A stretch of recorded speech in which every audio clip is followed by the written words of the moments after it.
तीन सवाल हैं जो हर हफ्ते हजारों लोग YouTube और Google पर सर्च करते हैं। पहला सवाल, रिलायंस का असली पैसा आता कहां से है? Dhiru bhai, because he started Reliance with 1,000 rupees and proved that an ordinary Indian can create a world-class enterprise in his lifetime. दूसरा सवाल, कंपनी अपनी सालाना कमाई से करीब 10 गुना ज्यादा हर साल नए बिजनेस में इन्वेस्ट कैसे कर लेती है? तीसरा सवाल, इतना बड़ा कर्ज लेने के बावजूद रिलायंस की फाइनेंशियल हेल्थ हमेशा सेफ और स्टेबल क्यों दिखती है? अंबानी ने लिया इतिहास का सबसे बड़ा कॉर्पोरेट लोन। आज इस वीडियो में हम इन तीनों सवालों का जवाब स्टेप बाय स्टेप ढूंढेंगे। चलो सबसे पहले नंबर 1 सवाल पर काम शुरू करते हैं। रिलायंस के पूरे बिजनेस मॉडल को अगर एक गाड़ी समझो तो उसमें 2 पार्ट्स हैं, इंजन और गियर बॉक्स। इंजन वो हिस्सा है जो असल में फ्यूल यानी कैश जनरेट करता है। गियर बॉक्स वो सिस्टम है जो उस कैश को स्पीड में बदलता है यानी मल्टीप्लाई करता है। पहले इंजन को पूरी तरह खोलते हैं। रिलायंस का टोटल एनुअल रेवेन्यू है करीब 10 लाख करोड़ रुपए। इस पूरे रेवेन्यू पाई चार्ट को अगर टुकड़ों में बांटा जाए तो सबसे बड़ा टुकड़ा है O2C यानी ऑयल टू केमिकल सेगमेंट, जो अकेले 60% से ज्यादा हिस्सा कवर करता है यानी करीब 6 लाख करोड़ रुपए। बाकी बचा 40% हिस्सा 3 जगहों में बढ़ता है, रिटेल और FMCG बिजनेस, जियो यानी डिजिटल सर्विसेज और छोटा सा ऑयल गैस एक्सप्लोरेशन सेगमेंट। अब जरा गहराई में जाते हैं।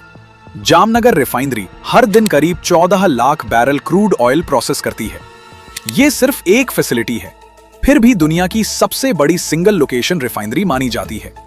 इस सेगमेंट का ऑपरेटिंग प्रॉफिट यानी एबिडा पिछले फाइनेंशियल ईयर में रहा करीब 55,000 करोड़ रुपए, जिसे अगर डेली बेसिस पर तोड़े तो बनता है औसतन हर दिन करीब 150 करोड़ रुपए का मुनाफा सिर्फ इस एक सेगमेंट से।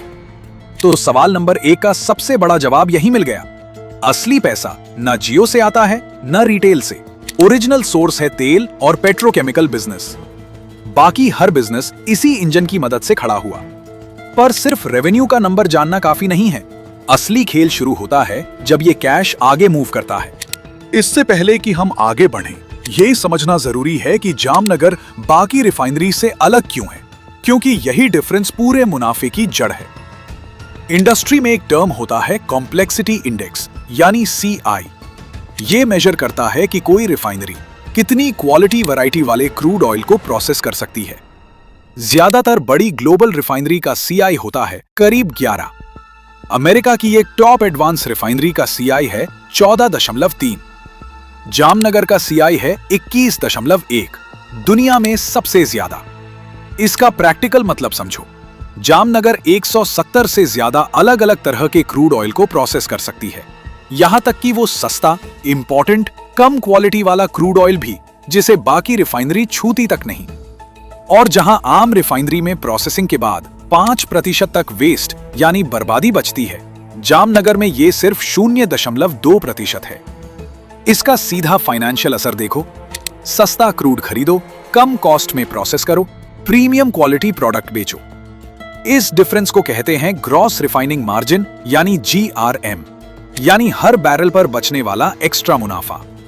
रिलायंस का GRM लगातार ग्लोबल एवरेज से $2 से $3 प्रति बैरल ज्यादा रहता है। ये सुनने में छोटा लगे, पर 14 लाख बैरल डेली प्रोसेसिंग पर मल्टीप्लाई करो तो ये नंबर हर दिन करोड़ों में बदल जाता है। एक और चीज ध्यान देने वाली है, रिलायंस सिर्फ क्रूड ऑयल रिफाइन करके नहीं रुकती, बल्कि उसी क्रूड से पॉलिएस्टर, पॉलीमर और स्पेशलिटी केमिकल्स भी बनाती है, जो टेक्सटाइल, पैकेजिंग और ऑटोमोबाइल इंडस्ट्री को सप्लाई होते हैं। इस वजह से एक ही बैरल क्रूड ऑयल से मल्टीपल रेवेन्यू स्ट्रीम्स निकलती हैं, फ्यूल भी, प्लास्टिक भी, फैब्रिक भी। इंडस्ट्री में इसे इंटीग्रेशन एडवांटेज कहा जाता है और यही वजह है कि छोटी सिंगल प्रोडक्ट रिफाइनरी कभी भी जामनगर जितना मार्जिन नहीं निकाल पाती। O2C से आने वाला कैश सीधा किसी नए प्रोजेक्ट में इन्वेस्ट नहीं होता। पहले ये एक इनविजिबल एसेट बनाता है जो बैलेंस शीट पर नंबर के रूप में नहीं दिखता, पर पूरे सिस्टम की नींव है। Credit rating. रिलायंस की इंटरनेशनल क्रेडिट रेटिंग है BBB+, जो सरप्राइजिंगली इंडियन गवर्नमेंट की सॉवरेन रेटिंग से भी ऊपर मानी जाती है। मतलब ग्लोबल इन्वेस्टर्स के नजर में रिलायंस को पैसा देना गवर्नमेंट को पैसा देने से भी ज्यादा सेफ माना जाता है। इस रेटिंग को मेंटेन रखने के लिए कंपनी बैंक अकाउंट में लगभग 1 लाख करोड़ रुपए कैश रिजर्व के तौर पर हमेशा रखती है। अब यहां एक कॉमन गलतफहमी क्लियर करते हैं। ज्यादातर लोग सोचते हैं इतना कैश रिजर्व रखना मतलब पैसा बेकार बैठा है। असल में यह सबसे स्मार्ट इन्वेस्टमेंट है, क्योंकि जितनी ज्यादा रेटिंग उतना सस्ता लोन, उतना कम इंटरेस्ट रेट। यह सीधा सीधा सवाल नंबर 3 का जवाब है। रिलायंस की बैलेंस शीट सेफ इसलिए दिखती है क्योंकि हर बड़ा कर्ज लेने से पहले कंपनी अपनी क्रेडिबिलिटी को इतना मजबूत बना चुकी होती है कि रिस्क का परसेप्शन ही खत्म हो जाता है। अब गियर बॉक्स का पहला गियर खोलते हैं। रिलायंस के पास मैसिव फिजिकल इंफ्रास्ट्रक्चर है। जियो के लाखों kilometre fibre optic cable, 1 lakh से ज्यादा टेलीकॉम टावर्स और गैस पाइपलाइन नेटवर्क।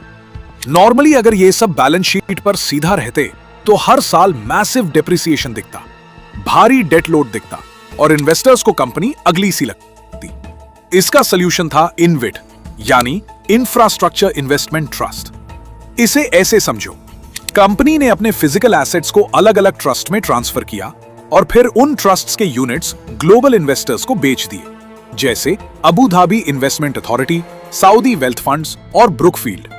नतीजा नंबर में देखो, फाइबर नेटवर्क से करीब 40,000 करोड़ रुपए मिले, टेलीकॉम टावर्स से करीब 25,000 करोड़ रुपए और गैस पाइपलाइन से करीब 13,000 करोड़ रुपए। टोटल मिलाकर करीब 78,000 करोड़ रुपए सीधा कैश के रूप में वापस मिले, वो भी एसेट पर पूरा ऑपरेशनल कंट्रोल बनाए रखते हुए। यह मूव दिखाता है कि 10 गुना इन्वेस्टमेंट का पहला जवाब क्या है। एसेट बेचो नहीं, उसे लिक्विड बनाओ और फिर से यूज करो। अगला गियर है डेट मार्केट। रिलायंस डोमेस्टिक और इंटरनेशनल दोनों बॉन्ड मार्केट को अपने बैंक की तरह ट्रीट करती है।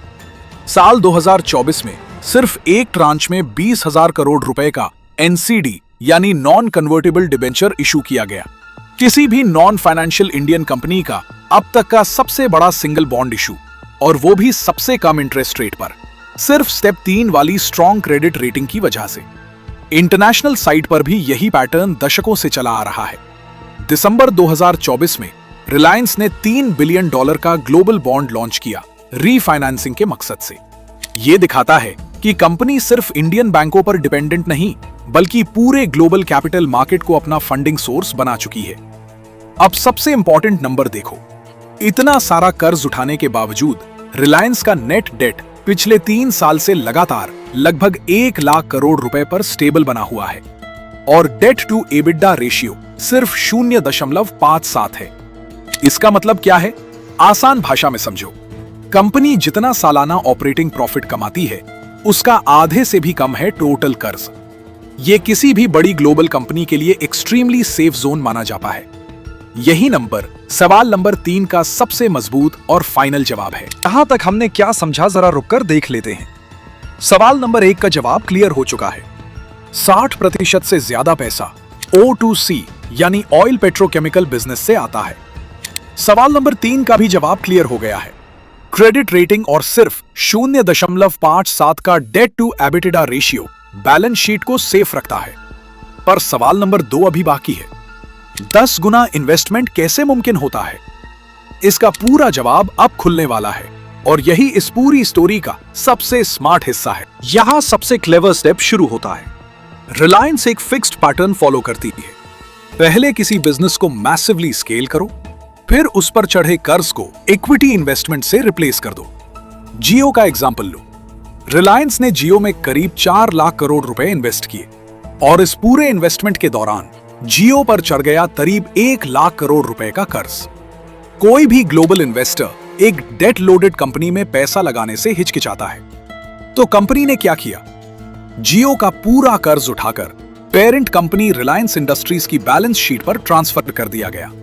इससे जियो पूरी तरह डेट फ्री दिखने लगी और पेरेंट कंपनी के लिए यह कोई प्रॉब्लम नहीं थी, क्योंकि स्टेप 1, 3 और 5 वाली दीवारें यानी O2C कैश, क्रेडिट रेटिंग और बॉन्ड मार्केट एक्सेस इसे आसानी से एब्जॉर्ब कर सकती थी। अब जियो डेट फ्री, हाई ग्रोथ और 400 मिलियन से ज्यादा यूजर्स वाली कंपनी बन चुकी थी, यानी ग्लोबल इन्वेस्टर्स के लिए ड्रीम डील। साल 2020 में सिर्फ 58 दिनों के अंदर फेसबुक, गूगल और दुनिया के दूसरे बड़े फंड से करीब 1,52,000 करोड़ रुपए इक्विटी इन्वेस्टमेंट के रूप में जुटाए गए। इसी समय अलग से रिटेल बिजनेस में 10% स्टेक बेचकर 57,000 करोड़ रुपए और एक बड़े राइट्स इशू से 53,000 करोड़ रुपए और आए। इसी नए कैश से पेरेंट कंपनी ने अपनी बुक्स पर चढ़ा हुआ बचा हुआ कर्ज भी चुका दिया। और सबसे इंपॉर्टेंट पॉइंट, इतनी बड़ी मात्रा में इक्विटी बेचने के बावजूद फाउंडर फैमिली का कंट्रोल हमेशा 50% से ऊपर बना रहा। तो सवाल नंबर 2 का फाइनल जवाब यही है। कंपनी 10 गुना इन्वेस्टमेंट सिर्फ अपने कैश फ्लो से नहीं करती, बल्कि रिसाइकल्ड कैश, सस्ता कर्ज और ग्लोबल इक्विटी इन्वेस्टमेंट तीनों को मिलाकर एक साइकिल बनाती है। और हर साइकिल पूरा होने के बाद ओनरशिप कंपनी के पास ही वापस आ जाती है। और ये कोई वन टाइम ट्रिक नहीं है, ये रिपीटेबल पैटर्न है। जियो फाइनेंशियल सर्विसेज को अलग डीमर्ज करके लिस्ट किया गया, जिसका आज मार्केट कैप है करीब 1,69,000 करोड़ रुपए। दिसंबर 2025 में एफएमसीजी डिवीजन को भी अलग किया गया। पैटर्न बिल्कुल क्लियर है, बिल्ड करो, स्केल करो, अलग करो, मोनेटाइज करो, फिर रिपीट करो। अब यही मनी मैकेनिज्म एक बिल्कुल अलग सेक्टर में रिपीट हो रहा है, एफएमसीजी यानी डेली यूज प्रोडक्ट्स। इंडिया का एफएमसीजी मार्केट है करीब 20 लाख करोड़ रुपए का, इंडिया का चौथा सबसे बड़ा सेक्टर। सामने खड़ी थी 90 साल पुरानी कंपनी हिंदुस्तान यूनिलीवर, जिसका सालाना रेवेन्यू है करीब 60,000 करोड़ रुपए और जिसके प्रोडक्ट्स 90% से ज्यादा भारतीय घरों में मौजूद हैं। इसकी असली ताकत सिर्फ ब्रांड नहीं, बल्कि डिस्ट्रीब्यूशन नेटवर्क है। 90 लाख रिटेल दुकानें, 3,500 से ज्यादा डिस्ट्रीब्यूटर्स। 2024 में इस डिस्ट्रीब्यूशन सिस्टम में एक दरार बनी। डिस्ट्रीब्यूटर्स का मार्जिन 3.9% से घटाकर 3.3% कर दिया गया। सिर्फ 0.6% की कटौती लगती है छोटी, पर बड़े डिस्ट्रीब्यूटर्स के लिए इसका मतलब था सालाना करीब 7 लाख रुपए का सीधा नुकसान। रिलायंस ने यही एंट्री ली, डबल मार्जिन का ऑफर, यानी 6% से 8% तक, जबकि पुराने प्लेयर्स 3% से 4% के आसपास अटके रहे। नतीजा नंबर में देखो, आज करीब 15 लाख दुकानें रिलायंस से जुड़ चुकी हैं और अगले 1 साल में यह आंकड़ा 30 लाख तक पहुंचने का टारगेट है। रिलायंस के एफएमसीजी ब्रांड आरसीपीएल ने वित्त वर्ष 2025 में 11,500 करोड़ रुपए का रेवेन्यू छुआ और वित्त वर्ष 2026 के सिर्फ पहले 9 महीनों में यह आंकड़ा 15,000 करोड़ रुपए पार कर गया। तुलना के लिए, एक पुरानी और स्थापित कंपनी को 10,000 करोड़ रुपए तक पहुंचने में करीब 35 साल लगे थे। रिलायंस ने यही आंकड़ा सिर्फ 3 साल में छू लिया। ये स्टेप बहुत क्लियर तरीके से दिखाता है कि सवाल नंबर 1 और सवाल नंबर 2 दोनों का जवाब सिर्फ ऑयल बिजनेस तक सीमित नहीं है। यही मनी मैकेनिज्म, यही कैपिटल साइकिल अब हर नई इंडस्ट्री में कॉपी पेस्ट हो रही है। एक आखिरी लेकिन बहुत पावरफुल फैक्टर है जो पैसे को और तेजी से मल्टीप्लाई करने में मदद करता है, डेटा। जियो और डिजिटल इकोसिस्टम के जरिए रिलायंस के पास एक्चुअल कंज्यूमर ट्रांजैक्शन डेटा है। कौन क्या खरीदता है, कब खरीदता है, कितना खर्च करता है, कितनी बार रिपीट खरीदता है। नॉर्मल कंपनियां इसके लिए मार्केट सर्वे करवाती हैं, जिसमें लोग अक्सर सही जवाब नहीं देते। इंटेंट कुछ और होता है, एक्चुअल बिहेवियर कुछ और। रिलायंस के पास ये गैप नहीं है, क्योंकि उसके पास डायरेक्ट रियल टाइम खरीदारी डेटा है। ये data advantage pricing decision, marketing spend और नए प्रोडक्ट लॉन्च को बहुत ज्यादा एफिशिएंट बना देता है, जिससे इन्वेस्टमेंट का रिटर्न तेजी से आता है। ये डेटा कई अलग अलग टच पॉइंट से इकट्ठा होता है, टेलीकॉमन यूसेज से डिजिटल बिहेवियर, जियो मार्ट और रिटेल स्टोर्स से एक्चुअल परचेज पैटर्न और डिजिटल पेमेंट प्लेटफॉर्म से फाइनेंशियल हैबिट्स। जब इन सबको एक साथ जोड़ा जाता है तो कंपनी को सिर्फ ये नहीं पता चलता कि कस्टमर क्या खरीद रहा है, बल्कि ये भी पता चलता है कि वो कब खरीदने के लिए तैयार होगा, किस प्राइस पॉइंट पर स्विच करेगा और किस लोकेशन में किस प्रोडक्ट की डिमांड ज्यादा है। यही इंटीग्रेटेड डेटा व्यू है जो अकेले किसी एफएमसीजी कंपनी या अकेले किसी टेलीकॉम कंपनी के पास मुमकिन नहीं। अब वापस उन 3 सवालों पर आते हैं जो हमने शुरुआत में पूछे थे। सवाल नंबर 1, पैसा असल में कहां से आता है? जवाब है O to C, यानी ऑयल टू केमिकल्स बिजनेस। जो टोटल रेवेन्यू का 60% से ज्यादा जनरेट करता है, यानी करीब 6 लाख करोड़ रुपए सालाना। सवाल नंबर 2, 10 गुना इन्वेस्टमेंट कैसे मुमकिन होता है? जवाब है एक कैपिटल साइकिल। कैश से क्रेडिट रेटिंग बनती है, रेटिंग से सस्ता कर्ज मिलता है, कर्ज से इंफ्रास्ट्रक्चर खड़ा होता है, इंफ्रास्ट्रक्चर ग्लोबल इक्विटी इन्वेस्टर्स को अट्रैक्ट करता है और वो नया कैश वापस अगले बिजनेस में इन्वेस्ट होता है। सवाल नंबर 3, बैलेंस शीट सेफ क्यों दिखती है? जवाब है डेट टू एबिटिडा रेशियो को सिर्फ 0.57 पर रखना और हर बड़े कर्ज से पहले क्रेडिट रेटिंग को इतना मजबूत बनाए रखना कि ग्लोबल इन्वेस्टर्स को रिस्क महसूस ही ना हो। तो अगली बार जब कोई कहे रिलायंस बहुत ज्यादा रिस्क ले रही है, तो याद रखना, जो बाहर से रिस्क दिखता है वो असल में एक बहुत सोच समझकर बनाई गई कैलकुलेटेड साइकिल है, जिसका हर स्टेप पहले से प्लान किया गया है। असली सवाल अब सिर्फ इतना बचता है, क्या ये साइकिल आने वाले सालों में भी इसी स्पीड और इसी एफिशिएंसी से घूमती रहेगी? कमेंट में बताना तुम्हारी राय क्या है।